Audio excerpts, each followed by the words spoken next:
Il est 19h à Koutchala, 19h dans la commune rurale de Sonko-Douakere. Madame et messieurs, bienvenue dans cette édition d'information de Nyata TV. Et voici les titres.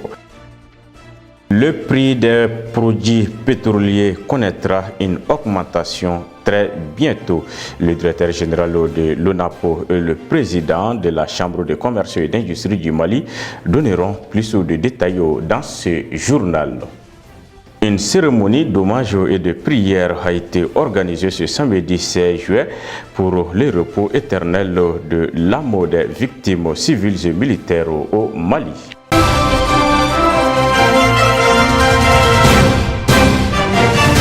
Comme annoncé dans les titres, le prix à la pompe des produits pétroliers connaîtra une légère augmentation dans notre pays très prochainement. C'est ce qui a été dit ce dimanche matin par le directeur général de l'Office national des produits pétroliers et le président de la Chambre de commerce et d'industrie du Mali. L'annonce fut faite à la direction générale de l'ONAPO au quartier du fleuve de Bamako. Ils sont au micro de Nyata TV sur les images de Moussa Diallo. Le marché du pétrole traverse l'une de ses plus importantes crises dans le monde. Donc, aucun pays, même développé, n'avait été préparé à gérer cette situation inédite. Donc, que nous vivons depuis le début de la crise entre l'Ukraine et la Russie. Les outils classiques d'ajustement du marché n'ont pas suffi. Et chaque pays subit de plein fouet l'effet conjugué de la rareté des produits pétroliers et de la flambée que cette rareté entraîne. Donc laquelle flambée frappe aussi bien les pays producteurs que les pays consommateurs, mais avec une forte répercussion, une répercussion douloureuse pour les pays enclavés comme le nôtre. Alors, sur la base des dernières informations des marchés du pétrole, malgré la rénonciation de l'État à ses droits au cordon douanier et malgré le dynamisme de nos braves opérateurs pétroliers qui ont renoncé à une bonne partie de leur marge, alors l'augmentation très prochaine des prix à la pompe s'impose encore à notre pays. Nous mesurons la portée d'une telle mesure, mais notre responsabilité ne nous laisse pas d'autre choix. En comptant sur votre compréhension, nous vous assurons de l'engagement des autorités à faire bénéficier les opérateurs des baisses de prix à la pompe dès que la tendance baissière sera observée sur les marchés internationaux du pétrole. Les causes réelles de cette flambée de prix, c'est dû à la guerre russe-ukrainienne pour nous, les importateurs. Parce que 70% des produits consommés dans l'espace CEDEAO aussi venaient de ces zones, avec l'embargo qui a fait que la rareté de ces produits aujourd'hui sur les marchés internationaux, qui a provoqué l'augmentation de ces prix de baril sur les marchés internationaux. Même les pays importateurs, moi j'étais tout récemment dans un pays producteur du pétrole, j'ai échangé avec un taxi qui m'a dit que ça ne va pas beaucoup sujet là-bas maintenant. Il dit pourquoi? Il m'a dit qu'ils ont mis à un niveau qu'on n'a jamais connu dans ces pays les prix à la pompe sur les produits pétroliers. Forcément, nous qui sommes les pays interland, qu'on n'a pas la façade maritime, nous importons à partir de ces marchés internationaux, nous passons par les installations de ces pays côtiers pour amener ces produits au Mali ici. Malgré tout ça, souvent nous avons des prix à la pompe plus bas que ces pays producteurs, en tout cas qui ont la façade maritime. C'est dû à des efforts souvent partagés. L'État acceptent de renoncer, la seule solution qu'ils ont souvent, c'est de renoncer les droits de taxes au cordon douanier. Mais depuis quelques mois, l'État et les secteurs privés ou les importateurs de produits pétroliers, GMPP et GPP, ont eu à faire des rencontres pour vraiment arrêter certains processus. L'État a accepté de renoncer presque tous les droits et douanes au cordon douanier. Les importateurs que nous sommes aussi ont fait les mêmes efforts en renonçant près de 70% de leur marge. Malgré tout cela, chaque mois ou sinon chaque semaine, le produit ne fait cesse d'augmenter sur les marchés internationaux. Aujourd'hui, on est arrivé à un moment impossible de tenir à ces prix. Il y aura forcément une augmentation sur les prix à la pompe. C'est pour quand même informer les populations de s'attendre à cette augmentation. C'est dit à l'indépendant des personnes. Hein. L'État, je pense, a fait ce qu'il devait faire. Certains pays qui nous entourent aujourd'hui, on a les prix moins chers par rapport à eux. Hein. Par exemple, je donne un exemple. À la date d'aujourd'hui, il y a certains pays qui nous entourent, ont des gasoils qui tournent autour de 900 francs. Nous avons des gasoils qui tournent toujours vers 800, sinon 811 francs. Et super carburant aussi autour de ces prix-là. L'ancien autorité morale du M5 RFP, Limambo Mahmoud Dicko, a rendu un hommage à toutes les victimes civiles et militaires tombées au Mali lors d'un point de presse organisé à l'occasion de la journée commémorative des victimes. Reportage signé Abdou Ouattara et Moussa Diallo. L'ancien autorité morale du M5 RFP, l'imam Mahmoud Dicko, s'inscrit dans le cadre de la commémoration en hommage aux victimes des 10, 11 et 12 juillet 2020 et témoigner sa compassion suite à la disparition de toutes les personnes. L'imam de Badalabougou a affirmé que le devoir et l'obligation pour les Maliens de nos jours, c'est de se mettre ensemble pour redresser le Mali en oubliant les différends qui nous divisent. Nous avons fait la révolution, le parachèvement, la rectification. Il reste maintenant une phase. Et c'est la phase décisive pour moi. Il reste maintenant la phase du redressement.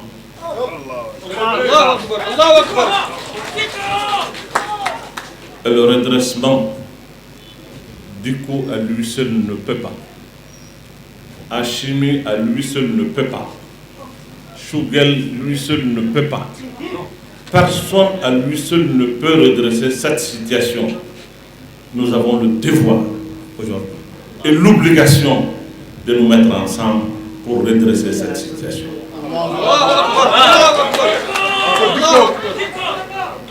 C'est le premier message que je voulais délivrer à l'ensemble de ce peuple. Que nous avons eu la phase de la révolution, le parachèvement, la rectification. Il nous reste maintenant le redressement. Et le redressement se fera avec tout le monde. Personne à lui seul ne peut redresser. Il faut nécessairement que le peuple malien uni se mette ensemble. C'est cela le sens. C'est cela le sens du manifeste que j'ai eu à publier. Parce que je voyais cette situation venir. J'ai publié le manifeste pour dire que nous avons aujourd'hui l'obligation de nous mettre ensemble autour d'un pacte républicain. Je l'ai dit en son temps. Je n'ai pas été compris. C'est vrai. Ça ne doit pas m'empêcher de revenir à la charge et appeler encore le peuple malien. Les valeurs qui constituent les fondements de notre nation, les valeurs, aux valeurs nous de Betata. Selon le cheikh Mahmoud Dicko, pour le Mali nouveau, il faut la mise en valeur de 3 aspects. Il s'agit de la reconnaissance du bienfait, de ne pas régner et bannir les anciens et le respect de la parole donnée. L'autorité morale du M5 RFP a demandé au peuple malien de faire confiance aux autorités de la transition, de les soutenir pour une transition réussie.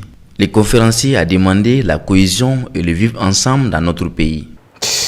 Plus d'1,841,000 personnes vulnérables vont bénéficier 64 000 tonnes de vivres dans le cadre du plan national de réponse à l'insécurité alimentaire lancé par le colonel Assimi Goïta, chef de l'État à Nioro, en présence du président du Conseil national de transition, le ministre commissaire de la sécurité alimentaire Erdogan Ag Mohamed Ali et d'autres grandes personnalités. Aïssata Maïga nous donne plus de détails. L'évolution du système d'alerte précoce à travers le cadre harmonisé a identifié 1 841 067 personnes dans le besoin d'être assistées sur le plan alimentaire et nutritionnel. 2 997 103 personnes qui sont dans la nécessité d'être soutenues pour la restauration de leur capital productif. C'est pour faire face à ces difficultés que le commissariat à la sécurité alimentaire a décidé d'apporter une assistance aux populations vulnérables à travers le plan de réponse à l'insécurité alimentaire. Pour adopter sa solidarité et son assistance aux populations vulnérables qui sont dans un besoin urgent d'assistance alimentaire et nutritionnelle, que la présidence de la République en partenariat avec le commissariat à la sécurité alimentaire a initié cette cérémonie de lancement du plan national réponse à l'insécurité alimentaire à Nioro du Sahel. Dans son intervention, le président de la transition a salué les appuis constants des partenaires techniques et financiers en faveur de la population malienne, surtout en cette période difficile. Je me réjouis d'être parmi vous pour le lancement du plan national de réponse à l'insécurité alimentaire et nutritionnelle pour la période de 2022. Cette opération de distribution gratuite de céréales et d'aliments bétail vise à renforcer la résilience des populations les plus vulnérables à l'insécurité alimentaire et sachant bien que les causes sont entre autres les aléas climatiques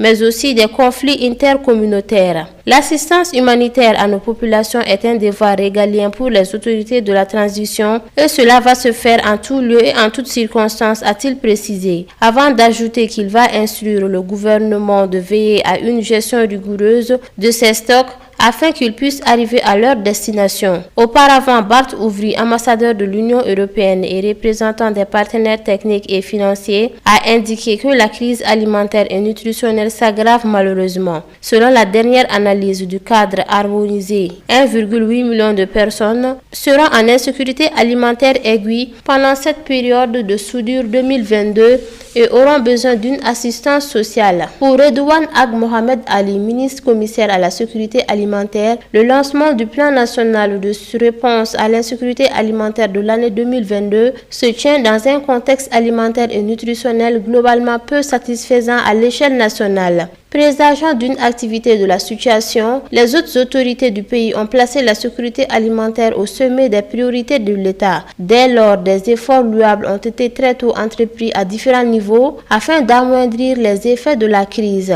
Une opération de distribution gratuite d'aliments bétail poissons sous l'égide des services et organisations de l'élevage et de la pêche vise à renforcer la capacité productive des éleveurs des zones durement éprouvées par la sécheresse, mais aussi de promouvoir le développement de la pisciculture des grandes productions de poissons le long du fleuve Niger. Il faut noter que l'absence d'aliments bétail sur le marché local en plus de l'embargo sur le Mali a donné deux options sur la mise en œuvre de ce volet. Vente à prix modéré à 60% de subvention sur le prix pour les gros éleveurs du Nord et dotation gratuite pour les petits ménages vulnérables au Sud. Après les activités du lancement du plan national de réponse à l'insécurité alimentaire, le président de la transition et sa délégation se sont rendus dans les familles Tal, Djakité et Boué Aïdara pour une visite de courtoisie.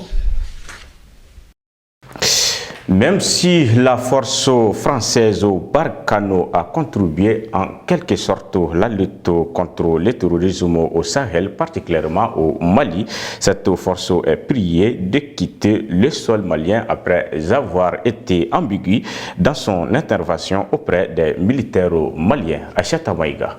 La France est intervenue militairement à près de 40 reprises sur le sol africain au cours des 50 dernières années. Ces opérations ont été menées au nom de la protection des populations civiles ou de l'application d'accords bilatéraux de défense. Au Sahel, en janvier 2013, la France lance l'opération Serval visant à stopper la progression vers le sud du Mali des groupes terroristes armés et soutenir les troupes maliennes. Fer de lance d'une intervention militaire internationale, l'opération permet de chasser en grande partie du nord malien les groupes terroristes qui avaient occupé cette région en 2012. Le 1er août 2014, l'opération antiterroriste Barkhane, conduite par la France avec 5 pays de la bande sahélo-saharienne, prend le relais de Serval. L'ancienne puissance coloniale qui a déployé pendant plusieurs années des milliers de militaires dans cette zone, jusqu'à 5100 hommes, est désormais persona grata au Mali, que ses troupes s'apprêtent à quitter d'ici la fin de l'été. Une fois désengagée du pays, la France aura divisé par 2 sa présence au Sahel en ne maintenant que 2300 militaires dans la région. Désormais, l'armée française offrira son soutien aux pays d'Afrique de l'Ouest, mais en deuxième ligne. Au Niger, nouveau partenaire privilégié, les Français maintiendront plus d'1 millier d'hommes et des capacités aériennes. En 2013, après le coup d'État contre le président François Bozizé, Paris déploie suite au feu vert de l'ONU plus d'1 millier de soldats en Centrafrique